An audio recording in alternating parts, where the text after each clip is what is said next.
Hello students, this is Govind sir, and today we are starting our fifth unit of mechatronics, and this is related to programmable logic controller, the programming, etc.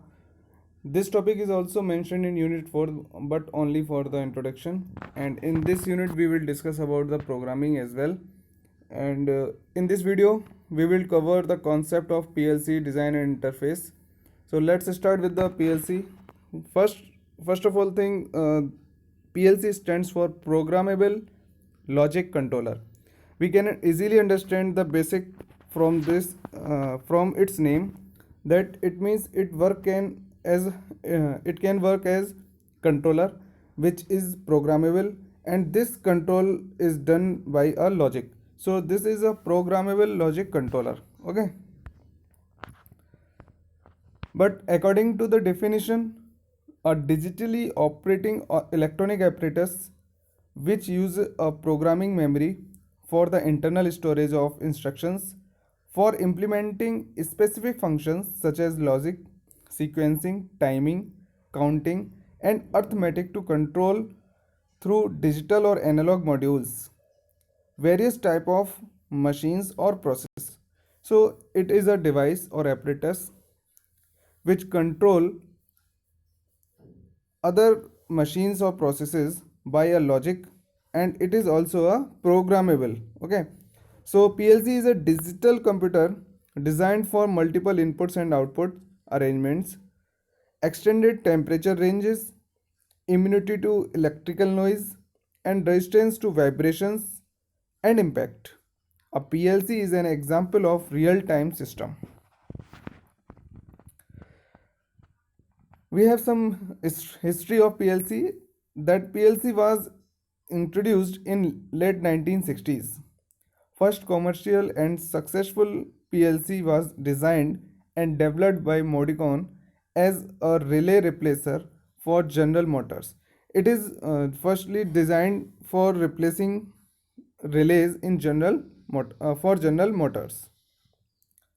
Earlier, it was a machine that with thousands of electronic parts.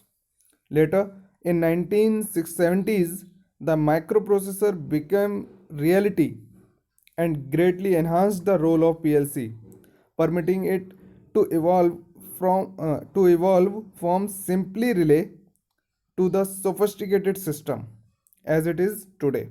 Okay, so this is all about the history of PLC.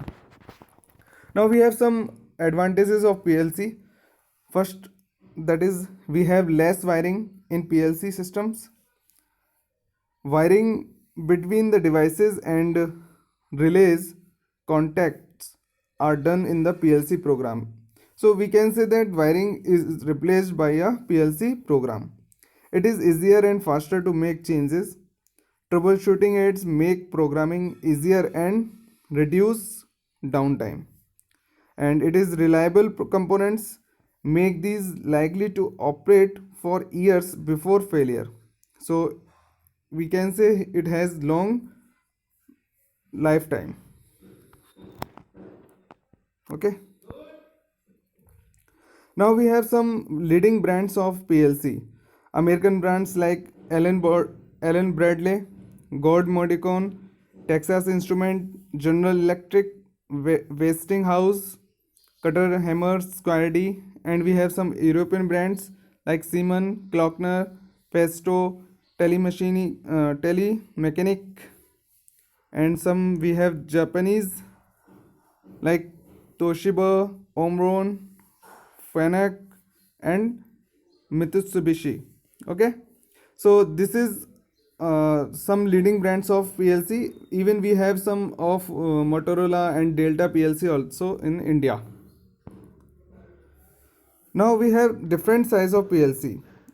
It can be classified in three categories: small, medium, large. And in a small PLC, it covers units with up to 120 input outputs and memories up to 2 KB. And these PLCs are couple of providing simple to advanced level or machine controls. So simple and small size PLC have 128 input outputs and memory up to 2 KB.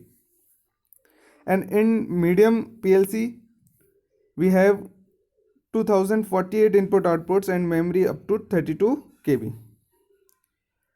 And another large PLC, the most sophisticated units of PLC family, and they have up to 8192 input outputs and memory up to 750 KB. Okay, and it can control individual production processes or entire plant. So definitely it is large PLC, so it can control individual production processes or entire plant. Now we have some major components of PLC. It is very clear from the figure. We have some input modules. First one is input module, power supply, processor, programming device, and module, output module. So in the input module, we have different type of sensors, or we can say the devices which can be used for inputs, like we have push to on switch, relay, and wheel contactors, level shifter, and sensors. Okay, so these are different these are different devices for input module. Similarly, uh, we have some limiting switches and contacts. It is related to contacts and push buttons. Okay, and some sensors. And in the output module, we have solenoid and contactors also, alarm, motors, LED or bulbs, and some display units. So this is all in output module.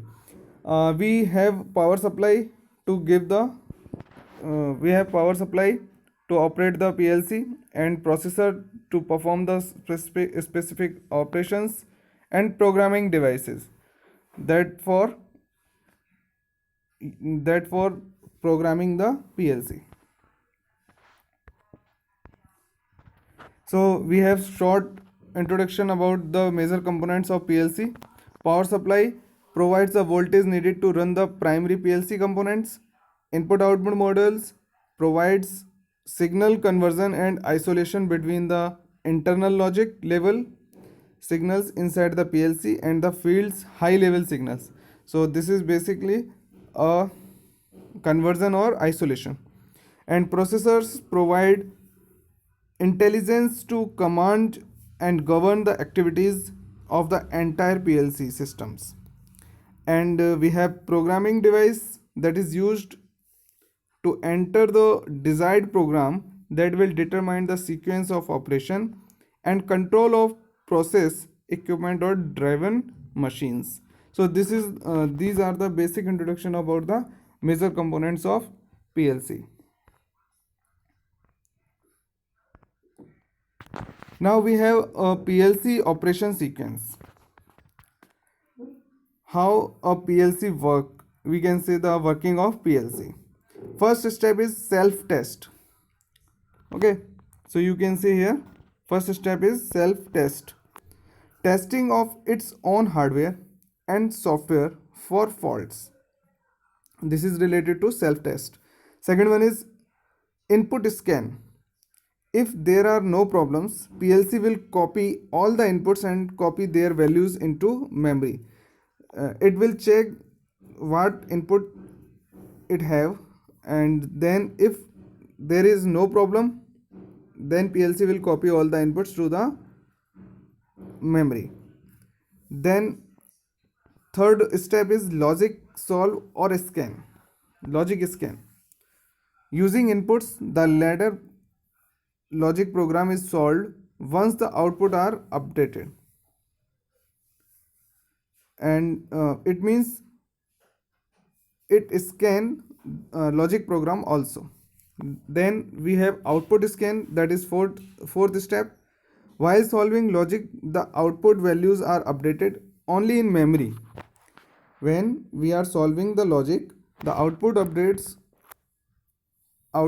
are updated only in the memory. When the ladder scan is done, the output will be updated using temporary values in the memory. Okay, so these are the basic operations, these are the operation sequences for PLC. Okay, now we have different type of programming languages of PLC. The most common languages encountered in PLC programming are ladder logic. It will be briefly discussed in the next video. And second one is functional block diagram. Third one is sequential flowchart, and fourth one is Boolean mnemonics. And in our syllabus we have only ladder logics. So in the next video we will discuss some ladder logics, or can say ladder programming for timer, counter, and logic gates. Okay, and as name suggests, functional block diagram, it means there is a